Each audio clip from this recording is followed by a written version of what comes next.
Jesus Christ. Jesus. Dans votre émission, il est minuit, il est 14h50 heure locale ici à Libreville. Nous sommes très heureux de vous avoir avec nous et nous sommes ici depuis le 19 février, n'est-ce pas, pour 6 jours de programme. Et voilà, que Dieu soit béni. Seigneur, nous te bénissons, conduis-nous dans tout ce que nous allons échanger, dans tout ce que nous allons faire. Au nom de Yeshua, notre Seigneur et Sauveur. Amen. Alain, bonjour. Bonjour. Très heureux d'être là. Très heureux d'être là et surtout d'accueillir cette grande délégation de France, de Pays-Bas, d'Allemagne, de Côte d'Ivoire, Cameroun et ailleurs.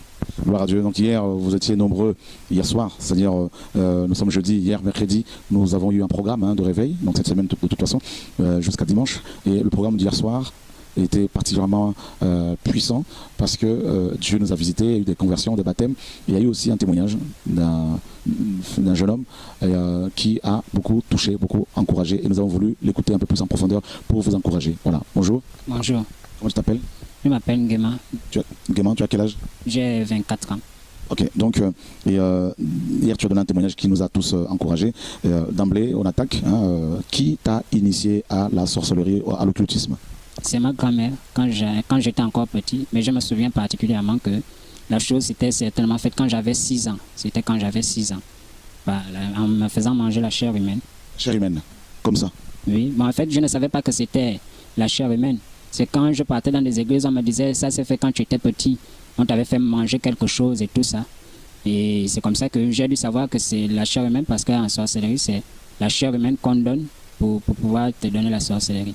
Ok, donc tu as tué beaucoup de gens, comme tu disais. Comment tu faisais pour les tuer? Bon, dans le monde de la sorcellerie, j'étais un guerrier là-bas. Et en tant que guerrier, donc j'étais quelqu'un, en fait, je suis quelqu'un plutôt rempli de haine. Et donc, ce qui fait que j'égorgeais, quand je rentrais dans une maison, je ne laissais aucun survivant. C'est un peu comme vous voyez dans les films où un bandit qui est vraiment mauvais, il arrive, il tue tout le monde. J'étais comme ça, j'égorge les animaux, j'égorge les bébés, j'égorge les femmes, je tue, je brûle. Après, je partais avec un groupe d'esprits, puisque j'avais souvent beaucoup d'esprits avec moi. Combien à peu près? C'était des dizaines, ils pouvaient être 80, 100. Des démons? Oui. Et après, je partais dans d'autres maisons. Et j'égorgeais, je tuais, je brûlais la maison. Après, je pouvais faire ça en une nuit, je pouvais visiter plusieurs maisons, tuer, égorger. En fait, c'était un pacte que j'avais signé. Avec qui? Avec Satan. Parce que j'avais dit que je voulais être un Dieu sur toute la terre. Waouh! Et tu as vu Satan et tout ça? C'était, en fait, comment on peut dire ça? Dans la sorcellerie. Mais je ne sais pas trop comment vous expliquer ça, mais il y avait des entités qui me parlaient. Particulièrement, j'avais l'image d'un dragon qui me parlait, qui me disait des choses, par exemple, comme par exemple sur le Gabon et tout, qui me révélait des choses. Donc c'était avec Satan que j'avais fait le pacte. Et je lui disais que je ne veux pas l'argent, je ne veux pas toutes ces choses-là. Si j'ai le pouvoir, je peux avoir toutes ces choses-là. Donc ce que je veux, c'est que tu fasses de moi un Dieu sur toute la terre. Je veux qu'on me vénère comme Dieu. Et dans le pacte, j'avais promis à Satan de lui donner mon âme. Et aussi, je savais que mon âme ne pouvait pas suffire. J'avais promis de tuer tous les membres de ma famille, d'offrir en sacrifice tous les membres de ma famille, ma mère, mon père, mes frères, mes soeurs, et mes oncles, mes tantes, grand-mères et autres. Et je ne devais pas avoir d'enfants, je devais rester puceau toute ma vie jusqu'à la mort. Et comme je savais que ça ne devait pas suffire, je lui avais promis de lui donner 100 sacrifices par jour. Et il avait accepté le pacte. Il avait dit qu'après le pacte, tu vas régner pendant 5 ans. Après 5 ans, tu vas mourir, tu vas aller en enfer. Et j'avais accepté le pacte. Le pacte était que après les 5 ans, je devais mourir, je devais aller en enfer. Et c'est comme ça que j'ai commencé à servir, parce qu'il faut dire que je faisais la sorcellerie, je l'avais, mais ce qui a permis que j'aille un peu plus loin, c'est quand j'ai commencé à pratiquer les sciences occultes, à lire le Nouvel Âge, à lire les livres des Cancas, de la Rose-Croix à Morgue et tous ces livres-là. Donc c'est ce qui a permis que je ne reste plus du simple être sorcier, donc d'être ailleurs. Et c'est comme ça que j'ai commencé à faire les pactes. Mais quand j'ai commencé à faire les pactes, il faut dire que c'était petit pacte par petit pacte. J'étais arrivé à un niveau où je faisais des pactes différents par jour. Je pouvais faire 1, 2, 3 pactes par jour, 1, 2, 3 pactes par jour différents. Mais les plus gros pactes que j'ai faits, dont certains avaient tenu compte, c'était 9 pactes. Et quand je faisais ces pactes-là, donc je pouvais voir comme les ténèbres. Les ténèbres, là, tu pouvais toucher ça. Donc ça me recouvrait, ça tombait sur moi. Après, quand ça tombait sur moi, une chaîne venait, une grosse chaîne venait et ça se refermait sur moi. Et un groupe d'esprits venait. qui venaient protéger, garder mon esprit parce que j'avais conclu un pacte. Et quand je faisais un autre pacte, une autre chaîne venait d'autres ténèbres me couvrir à nouveau. Et un autre groupe d'esprit se rajoutait à celui qui était le précédent. Donc c'est comme ça que ça s'est souvent fait jusqu'à 9 pactes. Maintenant, je pensais que j'allais être un Dieu sur toute la terre, mais je ne suis jamais devenu un Dieu sur toute la terre. C'est plutôt dans le monde astral que j'étais un demi-dieu. J'étais le demi-dieu de la mort. Ah bon? J'étais le demi-dieu de la mort ou les ténèbres. Parfois, quand je parlais avec des personnes qui me disaient « tu n'es pas Dieu », en fait, à moi, la réalité que j'étais un demi-dieu j'étais comme le demi-dieu de la mort, le demi-dieu de la guerre. Et quand j'avais fait le pacte avec Satan, il avait mis sur moi la marque 666. Il avait mis la marque 666 sur mon front et sur ma main droite. Après, maintenant, c'est comme ça que je suis devenu maintenant le Dieu des ténèbres. Donc, j'étais tout en moi, était ténèbres. Ténèbres, c'était l'obscurité. Je pouvais avoir, par exemple, la capacité de détourner une voiture, de faire en sorte que la voiture fasse l'accident, de tuer quelqu'un par ma pensée, de faire des choses comme ça. Mais maintenant, bon, il faut dire que le début, ce qui m'avait poussé à rentrer d'abord dans les pas, parce qu'il faut bien un début, c'est que d'abord, je manquais d'amour. C'est le manque d'amour. Et voyant toujours que les autres ont toujours des amis, vous avez souvent des personnes, hein, quelqu'un qui est souvent aimé de tout le monde et tout ça. Et bon, moi, j'étais toujours comme le rigolo. Et Satan s'était présenté à moi, ses esprits s'étaient présentés à moi comme des personnes qui me montraient que non, mais nous on t'aime, nous on peut t'aimer, nous on va t'offrir l'amour. Regarde, les autres ne t'aiment pas, voilà, voilà. Mais avec moi, tu seras aimé, avec moi, tu ne seras plus rigolo, avec moi, tu seras impressionnant, tu seras admiré de tout le monde. Et c'est comme ça que j'avais accepté. Je voyais que personne ne m'aimait, même Dieu, je voyais que bon, Dieu ne m'aimait pas. Donc Satan s'était proposé comme quelqu'un qui ne m'aimait pas. Donc quand il a commencé à me donner ses pouvoirs à faire des choses, j'ai commencé vraiment à me sentir aimé parce que j'ai impressionné les gens. Parce que moi, je n'ai pas fait l'école, j'ai un niveau 4e. Mais après les pactes, quand je pouvais par exemple parler avec quelqu'un, la personne n'en revenait pas que j'ai un niveau 4e. Parce que moi, un livre, peut-être que vous pouvez mettre un mois à lire. Moi, je peux terminer de lire le livre là peut-être en quelques minutes. Mais ce n'était pas physiquement. Je pouvais, par exemple, même lors des débats, discuter avec les universitaires. On parle. Quand je vois qu'ils sont super dans le débat, j'avais un démon en moi, donc je le montais. Après, je me projetais dans le monde astral. Et quand je rentrais dans le monde astral, je rentrais dans une grande bibliothèque. Je me mettais à lire les livres. Peut-être en 1 minute, je pouvais lire 5000 livres. Et quand je rentre dans mon corps, quand je me mets à parler à la personne, et la personne universitaire ferme la bouche parce que c'est comme si en fait je suis en train de lire des choses qu'elle n'a jamais lues physiquement. Et elle-même sait que c'est écrit dans tel livre, c'est écrit dans tel livre. Dans le monde astral là-bas, dans le monde démoniaque astral, il y a aussi des bibliothèques? Oui, il y a des bibliothèques. En fait, Satan, dans le monde de Satan, il présente à la personne ce que tu veux voir. Ce que tu veux voir, ça existe. Si tu veux même voir que tu es plus que Dieu, dans son illusion du monde astral, il te montre que bon, voici, tu es plus que Dieu, tu peux faire ce que Dieu ne peut pas faire. Voici, tu peux faire ça, voici, tu peux faire ça. Donc tout ça, c'est seulement possible dans le monde astral. C'est comme un monde où tout est réalisable. Tu faisais comment pour y aller dans ce monde? La sortie astrale, c'est très facile. C'est comme on peut dire, comme vous regardez par exemple la télévision. Quand vous regardez la télévision, vous êtes concentré à regarder. Et vous arrivez par exemple de regarder la télévision, quelqu'un rentre. Vous ne suivez même pas que la personne rentre. Peut-être elle peut même être là à côté de vous. Elle vous parle même, mais vous ne la suivez pas. C'est comme si votre esprit est projeté dans la télévision. C'est pareil. Et moi, je sortais facilement avec les pensées, puisque les sorciers aussi, c'est particulièrement avec la pensée. Et donc, moi, tout ce que je pensais, c'est comme si le monde astral et mon esprit étaient connectés. Donc, tout ce qui se passait dans mes pensées, ce n'était pas des pensées, en fait. Je vivais ça directement. Est-ce que tu avais une femme là-bas avec des enfants? Oui, j'avais une femme là-bas. J'avais même plusieurs femmes. Il y avait une femme avec des enfants. J'avais plusieurs femmes. Et j'étais aussi un roi là-bas. Ces femmes, c'était des sorciers, des sorcières, des démons, c'était quoi? Il y avait plus particulièrement c'était les esprits des eaux. C'est la sirène des eaux, quoi. Oui. Et il y avait aussi ma grand-mère. C'est ma grand-mère qui est, je peux dire, ma principale femme de nuit. Ok, donc tu as témoigné hier que tu pouvais te transformer en femme pour être comme une lesbienne, et tu pratiquais aussi l'homosexualité mystiquement parlant. Est-ce que tu peux un peu nous donner plus de détails, nous expliquer un peu comment c'était?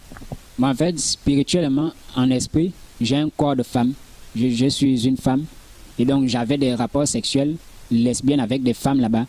Et en même temps, en tant que femme, j'avais des rapports sexuels avec des femmes transsexuelles, donc des esprits là-bas qui sont des êtres féminins, mais avec des sexes qui ont des sexes masculins. Et donc, moi, en tant que femme, j'avais des rapports avec ces esprits-là. Et en tant que femme aussi, j'avais des rapports avec des hommes là-bas. Et en tant qu'homme, j'avais des rapports avec des hommes comme moi, donc des rapports homosexuels. En tant qu'homme aussi, j'avais des rapports avec des femmes, donc bisexuelles, la bisexualité.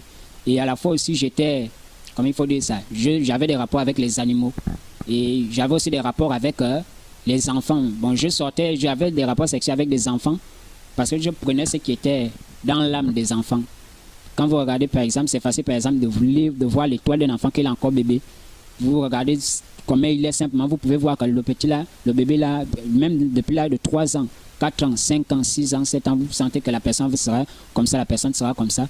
Et les enfants à cet âge-là sont beaucoup plus, ils ont cette pureté-là. Et je me nourrissais, quand j'avais des rapports sexuels avec ces enfants-là, je me nourrissais de la pureté de leur âme. Et je prenais aussi leurs étoiles. Wow. Et tu disais également hier que tu pouvais tuer par la pensée et tout ça. Explique-moi un peu comment tu pouvais exécuter les gens, comment par la pensée, c'est comment? En fait, quand vous êtes lié au monde astral, c'est comme si tous vos esprits, ces esprits-là, obéissent à toutes vos pensées. En fait, tous vos désirs, c'est comme si c'était des ordres. Automatiquement, que le désir est né dans ton cœur, quand c'est venu, ça exécute, même si tu ne dis pas fais. Donc ça exécute la chose. Tu es quelqu'un tout de suite, tu as envie que la personne meure ou quelque chose. En fait, quelque chose se produit automatiquement. Par exemple, il y avait par exemple des personnes, j'ai envie de voir quelqu'un. Et je peux par exemple voir, voici la personne. Et on ne s'est jamais vu, c'est peut-être la première fois. Et elle ne reste peut-être pas dans le quartier. Si j'ai envie qu'elle revienne, je peux lui dire que toi et moi on va se revoir. Elle peut ne pas me croire, mais tôt ou tard, on va forcément se revoir. Pourquoi? Parce que ce sont des esprits que j'envoie la chercher. Et donc, elle-même, elle va se dire peut-être, oh, je suis venu voir ma mère, ou bien non. Ce sont des esprits-là qui partent la chercher et qui l'amènent. Et le but, souvent, c'est parce que moi, mon principal pouvoir, c'était la bouche, parler. C'était à travers le parler que je faisais même tomber des chrétiens. Tu as réussi à faire tomber des chrétiens? Comment? Beaucoup de chrétiens, c'était par la parole. Parce que, comme je vous ai dit, je connaissais d'abord Dieu au début, j'aimais la parole et tout ça. Et après, maintenant, une fois que j'ai connu Dieu, j'étais encore tombé. Donc, j'étais devenu faux. Même quand je venais au bon samaritain et tout ça, il y a certains, le Seigneur, qui m'avait exposé. Il m'avait dit de vous avertir, il m'avait demandé de me repentir. Il me disait que je t'accorde une dernière occasion. Et c'est comme ça que les frères m'avaient dit non, on te souhaite de repentir. Il m'avait demandé de partir. C'est comme ça que j'étais parti. Là, à ce moment-là, je n'étais plus vrai. Mais je faisais tomber des chrétiens, c'était par la parole. Parce que même quand certains utilisaient beaucoup ma bouche. Donc, le moyen le plus sûr pour gagner quelqu'un, même si c'était un chrétien, il fallait qu'on échange, il fallait qu'on parle.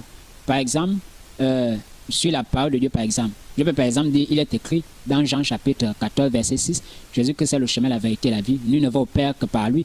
C'est la vérité. Mais si vous dites oui, amen. Mais amen, là, moi, c'est un démon qui rentre en vous. Pourquoi? Parce que pendant que ma bouche dit ça, ce n'est pas ce que je suis en train de dire. Mon esprit dit Jésus-Christ n'est pas le chemin, la vérité. Il est écrit que Jésus-Christ n'est pas le chemin, la vérité et la vie. Tout le monde peut aller au Père que par lui.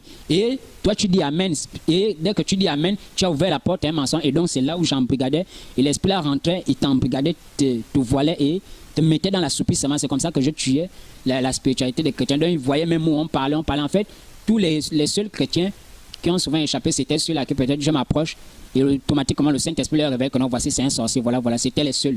Mais ceux à qui Dieu ne révélait jamais tombaient. Il y a même certains qui sont même encore debout, qui sont chrétiens, mais ils se disent chrétiens, mais ils ne savent pas que leur vie chrétienne a déjà pris un coup jusqu'alors parce que le simple fait qu'on échangeait, il y a des esprits que j'avais introduits qui ont en fait créé un handicap à leur vie chrétienne. Ils se disent toujours que c'est toujours ça, mais ce n'est plus vraiment ça. Waouh. Mes amis, c'est quand même terrible. Hein.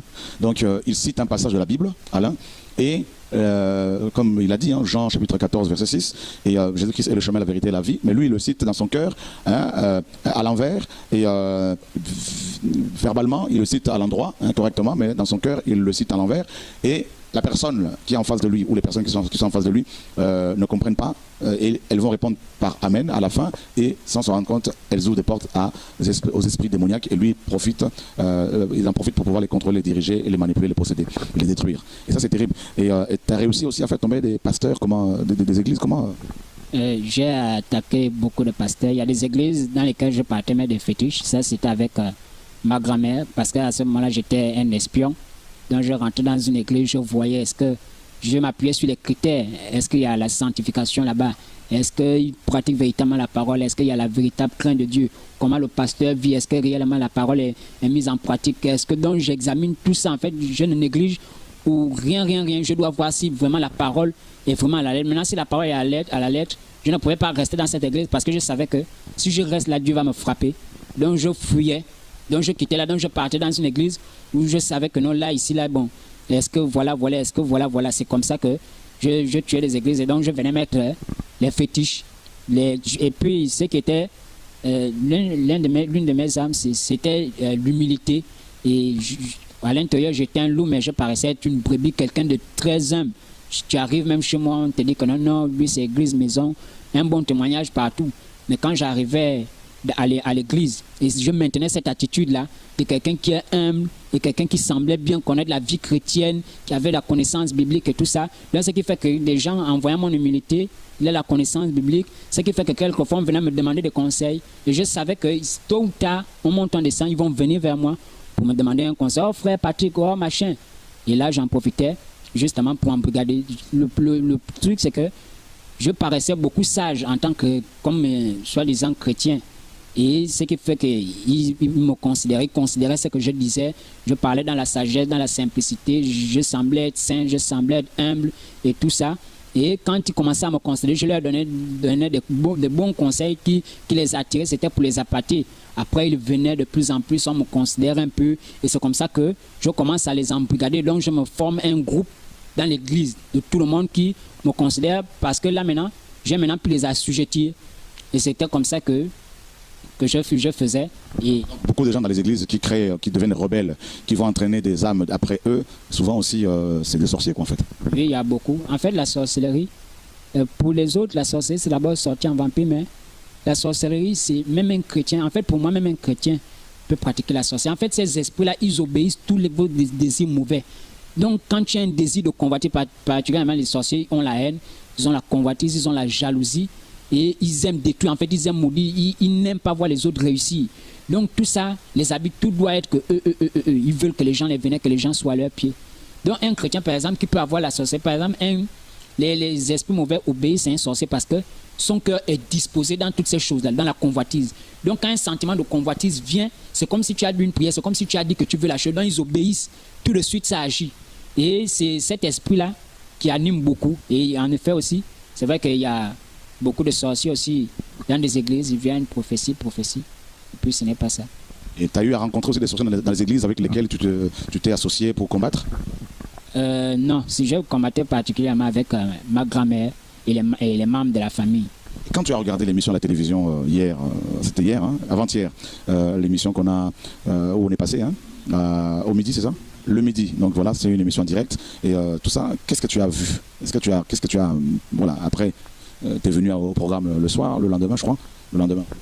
Je ne sais pas. Qu'est-ce que j'avais comme... Quand tu as suivi l'émission, tu as été touché, tu t'es dit, bon, je vais aller à leur programme. Qu'est-ce qui t'a convaincu de venir au programme? Ce qui m'a poussé à venir, c'est parce que depuis longtemps, je cherche la délivrance et depuis longtemps, je cherche à sortir de là. Mais je ne sais plus comment faire.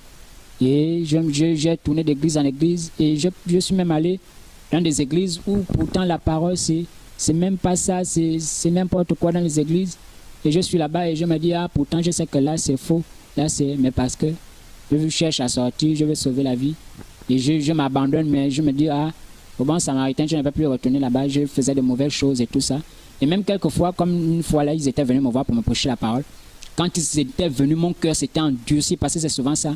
Je peux avoir de bonnes dispositions tout de suite. Je dis, ah, Jésus, Jésus. Mais si vous venez me voir tout de suite, demain quand vous venez, mon cœur change. Je pouvais par exemple voir des esprits, comme les frères étaient venus chez moi. Un groupe d'esprits qui attrapait mon cœur, qui tirait. Et moi, de l'autre côté, je tirais le cœur pour que ça puisse donner. Et de l'autre, ça puisse donner. Et les esprits là tiraient que non, il ne faut pas qu'il donne son cœur. Ils tiraient. Et moi, je criais à Dieu que Seigneur, comment je peux continuer de refuser ta grâce? Regarde comment les gens du bon samaritain sont venus, vont repartir. Regarde ce que je suis en train de faire. Regarde comment je reste endurci, comment je peux être endurci, comment je peux préférer la sorcellerie par rapport à ta grâce. Regarde comment je suis à manger la chair humaine toutes les nuits, à faire ces choses. C'est un peu ça. Et donc, avant de finir, c'est pas évident, mes amis. Vous voyez, Dieu est en train de guérir ce jeune homme qui était un grand sorcier, un grand sataniste, un grand occultiste. Et voilà, le Seigneur est en train vraiment de le visiter, de lui faire du bien, de le libérer. Et hier, quand tu es venu avec tes esprits et tes partisans. Comment, explique-nous un peu, parce qu'hier on a prié pour toi. Hier, quand je suis venu, les esprits là, il faut dire qu'ils marchent partout avec moi. Ils marchent partout. En fait, le problème c'est que depuis que j'ai commencé à vouloir sortir de la sorcellerie, c'est là où même plus de problèmes ont commencé. Parce que moi, ma grand-mère m'avait choisi comme héritière de sa sorcellerie. Parce que nous sommes deux dans la famille qu'elle avait choisi. Moi, particulièrement, qui était le principal héritier, avec mon cousin. Et parce que elle disait que c'est moi qui dois recevoir la sorcellerie et c'est moi qui dois aussi orienter mon cousin qui est mon petit frère, que c'est toi qui dois l'orienter, tout ça, tout ça. Et parce qu'il y a déjà, c'était en 2014 qu'on avait mangé mon oncle. Donc son enfant, il était mort. Mon oncle en question, c'était le petit frère de ma mère qui était en fait l'enfant de ma grand-mère. Dans les faits physiques, dans les faits réels, il avait été assassiné. Pour ceux qui connaissent, c'était au rail là-bas au PK18. Il avait été assassiné, certains le connaissent, il s'appelle Philippe. Et il avait été Philippe comment? Il s'appelle Bekale Philippe. Et il avait été assassiné par des jeunes là-bas, et à cause d'une jeune fille qu'ils avaient. Et on l'a retrouvé, il était découpé. Ils ont laissé le corps sur les rails, on dit non, c'était le train et tout ça. Mais en fait, en réalité, c'était pas le train. C'était l'esprit de mort qu'on avait déjà collé en lui et la chose devait se produire comme on l'avait tué dans le monde astral. Dans le monde astral, quand on l'avait tué, c'était ma grand-mère qui avait donné le feu vert pour qu'il soit tué. Moi, j'étais à côté de ma grand-mère. Ma grand-mère avait donné les ordres à mes oncles de le tuer. C'est comme ça qu'il avait été dépecé avec la machette. Dans la nuit? Oui, dans la nuit, dans le monde. Dans le monde de la sorcellerie, le monde astral. Et dans le monde astral. Et donc, son esprit, alors, vous l'avez mis où? Son esprit, il faut dire que c'est ma grand-mère qui prend les esprits. Quand vous mourrez, c'est elle qui travaille avec votre esprit. C'est aussi elle qui prend les reliques, telles que les crânes et tout ça. C'est elle qui prend tout ça. Et vous faites quoi avec ces esprits-là, des personnes que vous tuez, tout ça là? En fait, ça renforce la puissance, ça renforce la force. Quand vous avez un esprit, ce n'est pas qu'on veut prendre un esprit parce qu'on prend un esprit, par exemple, à cause du talent qui est en lui, on sait que celui-là, il est intelligent, celui-là, il est comme ça. Et puis celui-là, quand je le vois, c'est un esprit que je peux facilement maîtriser. Je n'aurai pas trop de difficultés. Et si je le tue, cet ennemi va me rapporter beaucoup d'argent. Je vais l'avoir comme esprit. Et ce don qui est en lui, là, je vais m'en servir pour attirer des choses. Donc, en fait, c'est pour mettre cette capacité qui est à votre disposition pour pouvoir gagner de l'argent. Donc, c'est ce que la personne devait faire dans sa vie. Donc, puisque vous avez désormais son esprit, vous faites ça. Les gens ne vous voient pas faire ça, mais c'est juste que des situations se créent. Vous pouvez être fauché, mais l'argent rentre simplement. 1 million est venu à gauche. Comme par exemple, ma grand-mère, elle vend les mêmes terrains, mais on ne l'amène jamais en prison. C'est-à-dire, ce sont les terrains qu'elle vend maintenant. C'est le commerce qui se fait la nuit et tout ça. Et elle ne peut pas faire une semaine sans avoir 500 000, 1 million, 500 000. Mais pourtant, elle ne travaille pas, personne ne travaille dans la famille. Personne même ne bricole à part ma mère qui est ménagère et mon père qui est maçon.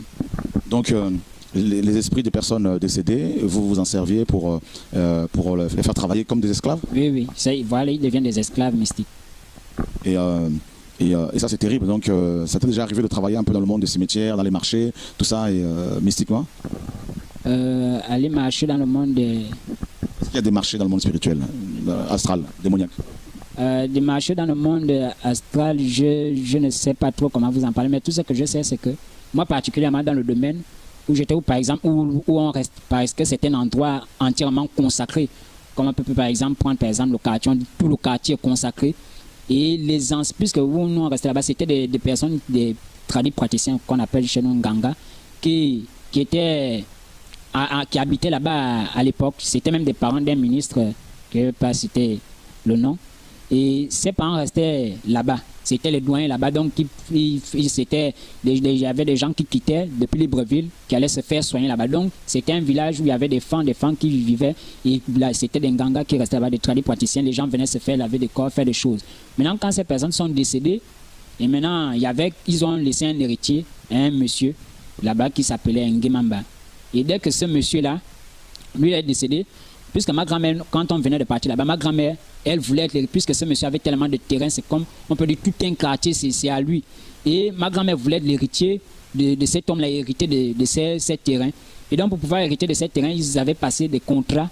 Je n'étais pas quand ils avaient fait ça, mais c'est plus tard quand je deviens sorcier aussi évolué. C'est là où je me rends compte que normalement les choses avaient été faites comme ça. Elle avait reçu les esprits du gars là, donc c'est elle qui les loge. Maintenant, c'est elle qui est avec ces esprits-là. Et donc, l'endroit est totalement consacré. Mais maintenant, par rapport à votre question, puisque tous ces esprits, les Nganga et ceux qui faisaient des choses, et les gênaient parce qu'il y a même la mer, et tout ça, donc l'endroit est totalement consacré. Parmi les grandes réunions mystiques, il y a des gens qui quittent depuis Libreville et partout et qui se retrouvent là-bas. Mais quand vous partez voir où on habite, il n'y a pas 100 maisons, il n'y a même pas, je ne sais pas, il n'y a même pas 70 maisons. Mais quand c'est la nuit, ça devient comme un grand marché. Donc tout le monde est là, beaucoup de réunions, de groupes. Ça devient vraiment énorme. Vous trouvez toutes sortes de personnes là et ce sont de grandes réunions. Et il y a des esprits que vous ne pouviez pas voir, que vous pouviez voir qui viennent à une certaine saison. Vous venez, vous voyez toutes sortes de démons maintenant qui rentrent là-bas, qui rentrent là-bas. Et c'est ça. Ok mes amis, on va arrêter, nous allons nous arrêter ici pour la première partie de ce témoignage et vous aurez la suite, voilà, à bientôt. Que Dieu soit béni en tout cas. Merci pour votre fidélité et Alain. On peut dire vraiment que ceux qui ne croient pas au monde mystique sont bien édifiés pour dire que ça existe vraiment. Et surtout, même dans le milieu chrétien, il y a des pasteurs qui sont attaqués, des chrétiens, est-ce qu'on peut appeler chrétiens, des personnes qui ne pratiquent pas vraiment l'évangile comme il se doit, qui sont infectés, et surtout beaucoup de jalousie, de méchanceté, de rébellion, qui sont confondus à la sorcellerie. Et malheureusement, c'est dommage quand Jésus-Christ revient. Voilà, il se déguisait en faux frères et il y en a de plus en plus malheureusement dans nos assemblées, des faux frères, des faux docteurs, des faux chrétiens, des faux pasteurs et qui viennent, qui sont là, qui paraissent gentils, doux, calmes, sages, très intelligents, alors que ce sont de loups ravisseurs comme le Seigneur l'a si bien dit dans Matthieu chapitre 7 à partir du verset 14. Il disait, mettez-vous en garde contre les loups, les faux prophètes, gardez-vous des faux prophètes car ils viennent à vous en vêtements de brebis, mais au fond d'eux ce sont des loups ravisseurs. Vous les reconnaîtrez à leurs fruits. Chrétiens, craignons Dieu car la bataille est vraie et réel. Nous n'avons pas à lutter contre la chair et le sang, mais contre les puissances des ténèbres, contre les dominations, les principautés et les esprits, les puissances méchantes, dans les méchancetés spirituelles, dans les lieux célestes, comme Paul l'a si bien dit dans Éphésiens chapitre 6, verset 12. Voilà, je vais quand même lire rapidement ce passage-là pour confirmer le témoignage de ce jeune homme. Donc Éphésiens 6, 12, il est dit, car nous n'avons pas à lutter contre la chair et le sang, mais contre les principautés, contre les puissances, contre les seigneurs du monde et des ténèbres de cet âge, contre les méchancetés spirituelles qui sont dans les lieux célestes. Voilà, donc c'est pour cela qu'il faut prendre toutes les armes du Seigneur, la sanctification, la crainte de Dieu, la prière, le temps de jeûne aussi, pour résister face à toutes ces attaques. À bientôt, au nom de Yeshua. Amen.